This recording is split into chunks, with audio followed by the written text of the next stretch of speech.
Hello friends, welcome to law talks. मैं doctor Aditi और आज के लेक्चर में हम कवर करने वाले हैं कन्फेशन। तो चलिए शुरू करते हैं। कन्फेशन को समझने से पहले एडमिशन समझना बहुत जरूरी है। अब आप ऐसे सोचिए कि एडमिशन एक पेड़ है और कन्फेशन उसकी ब्रांच। मतलब सारे कन्फेशंस एडमिशन होते हैं। हर कन्फेशन एडमिशन तो होता है, लेकिन हर एडमिशन कन्फेशन नहीं होता। और इसी प्रिंसिपल को सुप्रीम कोर्ट ने भी बार बार रिकॉग्नाइज किया है। अब एक क्वेश्चन आता है कि क्या कन्फेशन बीएसए में कहीं डिफाइंड है? तो इसका आंसर है नहीं।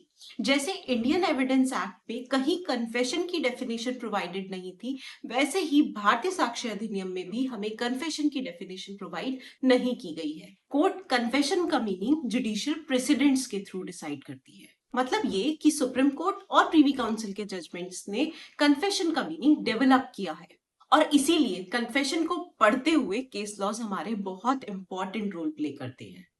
पकाला नारायण स्वामी वर्सेस एम्परर, ये कन्फेशन का सबसे फाउंडेशन केस माना जाता है। प्रीवी काउंसिल ने इस केस में कहा, a confession must either admit the offence in terms और at any rate substantially all the facts which constitute the offence. Simple words में बात करूं तो अगर किसी पर्सन ने किसी क्राइम के सारे इंग्रेडिएंट्स एक्सेप्ट कर लिए तो वो कन्फेशन माना जाएगा। लेकिन अगर उसने सिर्फ फैक्ट्स बताए लेकिन अपना ऑफेंस एडमिट नहीं किया तो वो कन्फेशन की कैटेगरी में नहीं आएगा। फॉर एग्जाम्पल, अगर राहुल बोलता है मैं रमेश के घर गया था, ये कन्फेशन नहीं है। लेकिन अगर राहुल बोलता है मैंने रमेश के घर से ज्वेलरी चुराई, तो यहां उसने अपना ऑफेंस एडमिट किया है, इसलिए वो कन्फेशन की कैटेगरी में आएगा। अनदर एग्जाम्पल, अगर रमेश बोलता है मैं नाइफ लेकर गया था, ये कन्फेशन की कैटेगरी में नहीं आएगा। लेकिन अगर रमेश बोलता है मैंने नाइफ से सुरेश को मार दिया, उसकी ये स्टेटमेंट कन्फेशन की कैटेगरी में आएगी। अगेन, क्योंकि यहां पर उसने अपना ऑफेंस एडमिट किया है। सिंपल इज कि सिर्फ सस्पिशियस पार्ट एक्सेप्ट करना कन्फेशन नहीं होता, ऑफेंस एक्सेप्ट करना भी जरूरी है। Next important judgment is Palwinder Kaur versus state of Punjab. इस केस में सुप्रीम कोर्ट ने कहा कि स्टेटमेंट मस्ट बी एक्सेप्टेड और रिजेक्टेड इन इट्स एंटायरिटी।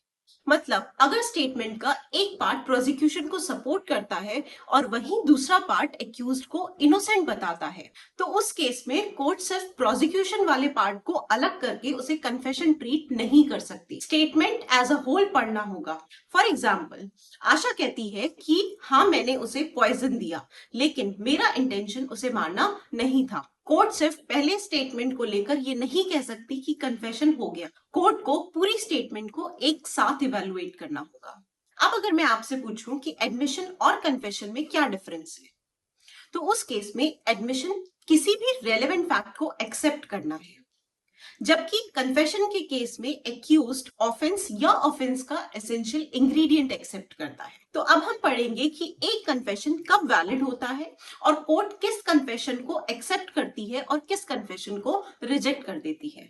तो पहले हम देखते हैं ingredients of confession. First, it must be made by the accused. सबसे पहली कंडीशन, कन्फेशन हमेशा एक्यूज्ड का स्टेटमेंट होता है।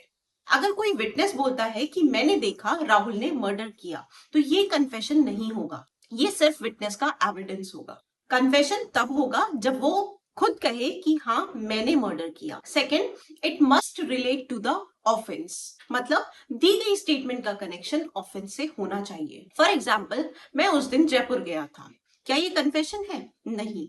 लेकिन अगर पर्सन कहता है कि मैं जयपुर गया था और वहां मैंने चोरी की, ये कन्फेशन की कैटेगरी में आएगा। Third, it must admit guilt और substantially all the ingredients of offence. अगर एक्यूज्ड सिर्फ एक फैक्ट एक्सेप्ट करता है तो वो कन्फेशन नहीं है, ऑफेंस के सारे एसेंशियल इंग्रेडिएंट्स एक्सेप्ट करने होंगे, तब वो कन्फेशन की कैटेगरी में फॉल करेगा। And fourth and important one, it should be voluntary. Confession किसी भी तरीके के दबाव में, किसी भी तरीके के प्रेशर में आकर नहीं दिया हुआ होना चाहिए, अदरवाइज कोर्ट उस कन्फेशन को एक्सेप्ट नहीं करेगी। अब देखते हैं कन्फेशन कितने टाइप्स के होते हैं। तो हम यहाँ 3 तरीके के कन्फेशन पढ़ेंगे, judicial confession, extra judicial confession and retracted confession. Judicial confession वो होता है जो कोर्ट के या मजिस्ट्रेट के सामने वॉलेंटरीली दिया जाता है। ये जनरली सबसे रिलायबल कैटेगरी ऑफ कन्फेशन माना जाता है। एक्स्ट्रा जुडिशियल कन्फेशन ये कोर्ट के बाहर किसी भी पर्सन को दिया हुआ स्टेटमेंट है। फॉर एग्जाम्पल, अगर राहुल अपने दोस्त से बोलता है कि मैंने रॉबरी की, तो ये एक्स्ट्रा जुडिशियल कन्फेशन माना जाएगा। अब क्वेश्चन ये आता है कि क्या इस एक्स्ट्रा जुडिशियल बेसिस पर कन्विक्शन हो सकता है? तो यस, इस बेसिस पर भी कन्विक्शन हो सकता है अगर कोर्ट को ये कन्फेशन वॉलेंट्री, ट्रस्टवर्दी और ट्रुथफुल लगेगा। Pyara Singh versus state of Punjab में सुप्रीम कोर्ट ने कहा कि extra judicial confession automatically weak evidence नहीं होता। अगर कोर्ट को एक्स्ट्रा जुडिशियल कन्फेशन रिलायबल और वॉलेंट्री लगे तो ये कन्विक्शन का बेसिस भी बन सकता है। And third is retracted confession. इस केस में एक्यूज्ड पहले कन्फेस करता है और बाद में बोलता है कि मैंने प्रेशर में या किसी और रीजन की वजह से कन्फेशन दिया था, और इसी को कहते हैं retracted confession. Again the same question, क्या कोर्ट इस बेसिस पर कन्विक्शन कर सकती है? तो इसका आंसर भी हाँ है, लेकिन बहुत केयरफुली। अब तक हमने कन्फेशन के कंसेप्ट को क्लियरली समझ लिया है। अब हम बेयर एक्ट प्रोविजंस की बात करेंगे। कन्फेशन अंडर बीएसए सिर्फ 3 सेक्शंस पे कवर होता है, section 22, section 23 and section 24। Section 22 का एक इंपॉर्टेंट प्रिंसिपल है कि लॉ सिर्फ वॉलेंट्री कन्फेशन को एक्सेप्ट करता है। अगर कन्फेशन किसी प्रेशर, थ्रेट, इंड्यूसमेंट या प्रॉमिस की वजह से दिया गया है तो कोर्ट उस कन्फेशन को रेलेवेंट नहीं मानेगा। So, according to law, confession should come from the free will of the accused. अगर पुलिस अथॉरिटी किसी पर्सन को डराकर, लालच देकर या प्रेशर बनाकर कन्फेशन करवा लेती है तो वो कन्फेशन रेलेवेंट नहीं होता, तो उस कन्फेशन की रिलायबिलिटी डाउटफुल हो जाती है। इसलिए सेक्शन 22 ऑफ बीएसए एक्यूज्ड को फॉल्स कन्फेशन से प्रोटेक्ट करता है। और सेक्शन 22 तब अप्लाई होगा जब कुछ कंडीशन सेटिस्फाई हो। First, there must be a confession. Confession होना चाहिए, सिंपल एडमिशन नहीं। फॉर एग्जाम्पल, मैं वहां था, ये कन्फेशन नहीं है, लेकिन मैंने मर्डर किया, ये कन्फेशन है।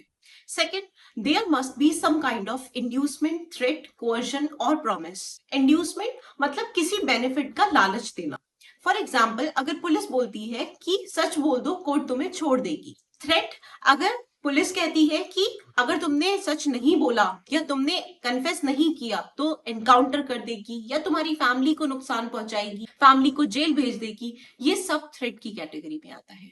Coercion means force, physical pressure भी हो सकता है और मेंटल प्रेशर भी, जैसे मारना, टॉर्चर करना, खाना ना देना, सोने ना देना, ये सब कोअर्जन की कैटेगरी में आते हैं। प्रॉमिस, जैसे पुलिस कहती है कि कन्फेशन कर लो, मैं तुम्हारी पनिशमेंट कम करवा दूंगा जज से बात करके, ये प्रॉमिस है। And next important point is कि ये inducement, threat, coercion, promise offence से रिलेटेड होना चाहिए, तभी सेक्शन 22 इस पर अप्लाई होगा। And next essential element is that inducement, threat, coercion और promise must come from a person in authority. ये पॉइंट बहुत इंपॉर्टेंट है। यहाँ अथॉरिटी का मतलब सिर्फ पुलिस ऑफिसर नहीं है। पर्सन इन अथॉरिटी यहाँ वो पर्सन है जो कोई भी एक्यूज्ड के केस को इन्फ्लुएंस कर सकता है। For example, police officer, investigating officer, jail superintendent, magistrate, prosecutor या कभी कभी कंप्लेनेंट भी हो सकता है। और इस सब के साथ कोर्ट ये भी देखेगी कि क्या एक्यूज्ड को जेन्युइनली ये लगा था कि इस सब को करने से कोई बेनिफिट मिलेगा या कोई लॉस बच जाएगा। इस रीजनेबल बिलीफ का एक्यूज्ड को होना जरूरी है। सेक्शन 22 में एक इंपॉर्टेंट फ्रेज यूज किया गया है, गेन एनी एडवांटेज और avoid any evil of a temporal nature. तो यहाँ इस फ्रेज में टेम्पोरल मतलब वर्डली बेनिफिट या वर्डली लॉस से है। एग्जाम्पल ऑफ बेनिफिट, जैसे जेल नहीं जाना पड़ेगा, बेल मिल जाएगी, केस विड्रॉ कर लिया जाएगा। एंड एग्जाम्पल ऑफ इविल, जैसे मार पड़ेगी और सेक्शंस लगा देंगे, फैमिली को भी अरेस्ट कर लेंगे, ये सब टेम्पोरल कॉन्सिक्वेंसेस हैं। फॉर एग्जाम्पल, कोई पुलिस इंस्पेक्टर बोलता है कन्फेशन कर लो, मैं तुम्हें कल ही बेल दिलवा दूंगा, तो यहाँ ये कन्फेशन वॉलेंटरी नहीं है, ये कन्फेशन सेक्शन 22 के अंडर इररिलेवेंट होगा। अब बात करते हैं सेक्शन 22 के फर्स्ट प्रोवाइजो की। इस प्रोवाइजो के अकॉर्डिंग अगर प्रेशर बाद में कंप्लीटली खत्म हो गया हो और उसके बाद एक्यूज्ड वॉलेंटरी कन्फेशन दे तो उस केस में कन्फेशन एडमिसिबल हो सकता है। फॉर एग्जाम्पल, पुलिस ने पहले डराया और बाद में कन्फेशन के लिए मजिस्ट्रेट के सामने ले गया। वहां जाकर मजिस्ट्रेट ने उसे क्लियरली बताया कि तुम किसी भी तरह के कन्फेशन देने के लिए बाउंड नहीं है। सोच लो, अगर आप चाहते हैं कि कन्फेशन नहीं देना तो आप नहीं दे देंगे। लेकिन उसके बाद भी वो पर्सन अगर कन्फेशन अपनी मर्जी से देता है तो उसका वो कन्फेशन एडमिसिबल हो सकता है। कोर्ट ये देख सकती है कि पहले वाला प्रेशर, जिस प्रेशर में एक्यूज्ड आया था, वो प्रेशर अब उसके ऊपर नहीं है, वो रिमूव हो चुका है, तो उस टाइम पर दिया हुआ कन्फेशन एडमिसिबल होगा। अब बात करते हैं सेकंड प्रोवाइजो की।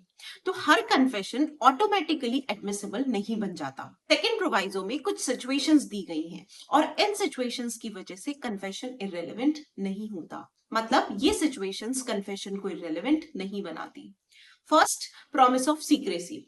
फॉर एग्जाम्पल, अगर पुलिस आपसे कहती है कि मुझे बता दो, हम किसी को नहीं बताएंगे, तो इस टाइम पर दिया हुआ कन्फेशन सिर्फ इस वजह से इररिलेवेंट नहीं हो जाएगा, ये कन्फेशन एडमिसिबल हो सकता है। Second, dissipation.